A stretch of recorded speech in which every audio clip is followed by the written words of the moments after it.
4 PM news network में दोस्तों आपका स्वागत है। मैं हूं आपके साथ राशिद ज़हीर।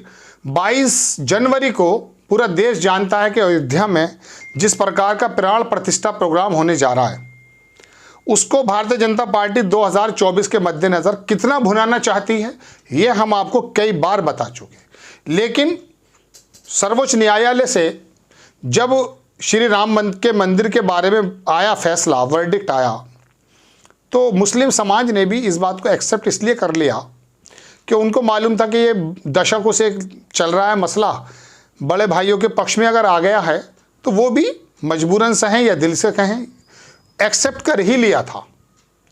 और जहन में बात ये आई थी कि चलिए साहब, देश की एक बहुत बड़ी समस्या जो दो वर्गों के बीच में थी अब ख़त्म होने जा रही है।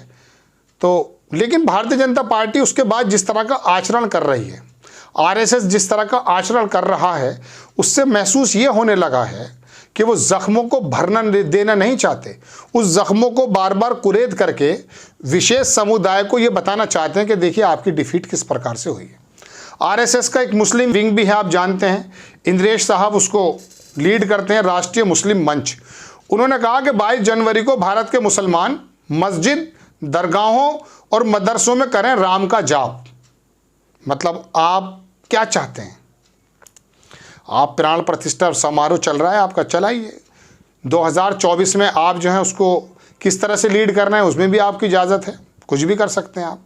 लेकिन ये क्या हुआ कि जो विशेष समुदाय सर्वोच्च न्यायालय के उस फैसले पर अपने आप को जैसे भी तैसे करके मुत्तफिक कर गया, अब आप उनसे कह रहे हैं कि बाकी जो देश की तमाम मस्जिदें हैं, मदरसे हैं, ईदगाहें हैं, दरगाहें हैं, वहाँ पर आप राम का जाप कीजिए। ये संभव है? आगे लिखते हैं कि बाबरी मस्जिद की जगह मंदिर बनाने का संवैधानिक फैसला सुप्रीम कोर्ट का है, इसलिए राम का जाप तो होना ही चाहिए। उस दिन दरगाहों में, मकतबों में, मदरसों के अंदर, मस्जिदों के अंदर, और वह भी उस दिन कहीं ना कहीं चाहे 11 बार करें, चाहे एक मन का करें, श्री राम, जय जय राम करें। देख लिया आपने। जब इन्होंने ये बात कही है तो उन्होंने कहा ईश्वर सब जगह बसता है। बात ये अच्छी है, बीच वाली बात उनकी अच्छी है।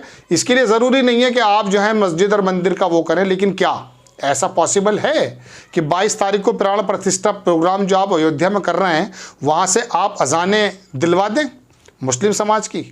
जब आप कह रहे हैं कि ईश्वर कण कण में बसता है, तो क्या संभव है कि वहाँ से आप अजान पढ़वा दें? कोई ईसाई की या किसी सिख की या किसी ऐसी धार्मिक अजान जो उनका होता होगा प्रतीक, उसको करा सकते हैं आप? नहीं करा सकते।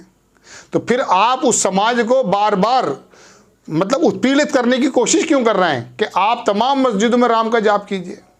मिल्लत टाइम से वो लिखता है कि आरएसएस रहनुमा इंद्रेश कुमार का विवादित बयान, कहा 22 जनवरी को मुसलमान मस्जिदों, दरगाहों, मदरसों में 11 मरतबा राम का जाप करें।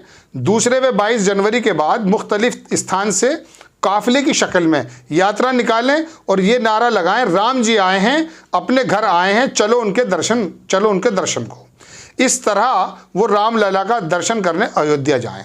मुसलमानों से अपील की जा रही है, इंद्रेश कुमार साहब कर रहे हैं। बात यह है कि आपका या देश का या आस्थावान लोगों का सर्वोच्च न्यायालय के मुताबिक अगर मंदिर बन रहा है, इसको एंजॉय करें, आप देश को एंजॉय करने दें। उसके अंदर उस समाज को बार बार टीज करने की ज़रूरत क्या है, जिस समाज की मस्जिद को आपके नेताओं ने विध्वंस करने का बहुत बड़ा बीड़ा उठाया और उसको करके दिखाया। अदालत में तो कहा नहीं कि हमने किया है, लेकिन मंच के माध्यम से सब लोगों ने कहा कि रामलला को हम लाए हैं। और वहाँ दिसंबर 92 में जब मस्जिद को शहीद किया गया, विवादित ढांचा कहिए, मस्जिद कहिए, उसको गिराया गया, हलफनामा देने के बावजूद कानून के दूर तरफ आप लोग गए, वो भूली बिसरी बातें थी, ख़त्म हो गई थी। लेकिन अब आरएसएस का ये विंग, इंद्रेश कुमार एक राष्ट्रीय स्वयंसेवक संघ के बड़े अधिकारियों में से एक हैं, सर्वे सर्वा के करीब मान लीजिए, उनका ये बयान आना, आप चाहते क्या हैं? आप चाहते हैं कि 20 करोड़ मुसलमान जो इस फैसले को एक्सेप्ट कर गया है उसको एक्सेप्ट ना करे, सड़कों पर उतर आए। आप क्यों परेशान करने वाले बयान दे रहे हैं? दोस्तों, दर्शकों, आपके सामने तमाम चीज़ें हैं। कहाँ तक ये जायज़ है? आप चाहते क्या हैं? आपकी इंटेंशन क्या है, आप वहाँ किस प्रकार का प्रोग्राम करने जा रहे हैं, पूरी दुनिया देख रही है। किस तरह से 2024 के इलेक्शन से पहले ही प्राण प्रतिष्ठा समारोह बिना मंदिर को पूरा किए बिना आप सिर्फ चुनावी मामलों को साधने के लिए इस काम को कर रहे हैं, देश जानता है। लेकिन उसके बावजूद भी आपने एक वर्ग ऐसा तैयार कर दिया है कि जो आपकी हर बात को लब्बैक कहता है, आपकी सही बातों गलत बात उसको हाँ में हाँ मिलाता है। लेकिन अब इसका मतलब तो ये नहीं कि आप 4 कदम आगे बढ़ करके तमाम देश की मस्जिद दरगाहों से ये कहना शुरू कर दें कि साहब श्री राम जी के नारे लगवा दीजिए वहाँ। ये मुनासिब लगता है आपको दोस्तों? और ये कोई छुटभैया नेता नहीं कह रहा है, आरएसएस के पहले स्थान का एक नेता इस बात को कह रहा है।